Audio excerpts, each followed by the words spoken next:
దుష్టుని ఆలోచన చొప్పున యోధా ఇస్కరియోతు సాతాను ఆలోచన చొప్పున చేసి గురేసుకొని చనిపోయాడు.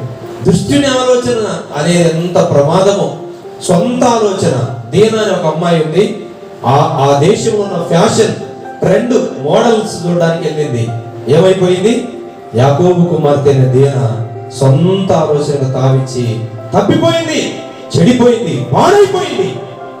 దుష్టుని ఆలోచన చొప్పున నడిచిన అరణ్య సభ్యురాలు శాపాన్ని తెచ్చుకున్నారు కదా, మరణాన్ని తెచ్చుకున్నారు. అయితే ఇతరుల ఆలోచన ఎవరు చెప్పండి?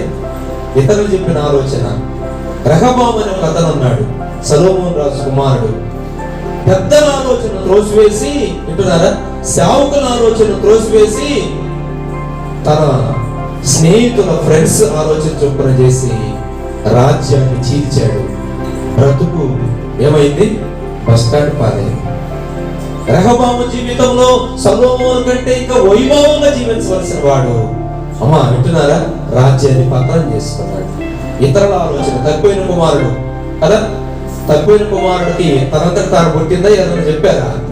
రారా, మీ ఇంట్లో ఏముంది, సిగరెట్లు బీడీలు తాగుదాం, ఎంజాయ్ చేద్దాం, బయటికి పోదాం, ఎప్పుడు అమ్మా నాన్న మాట ఇంటవేంద్రా, మనకు పెద్ద దాంటే ఇంటర్కి వచ్చాం, ఏమనుకున్నావు అని స్నేహితుల మాట ఏమయ్యాడు? దుష్ట సాంగత్యం, మంచి నడవడిని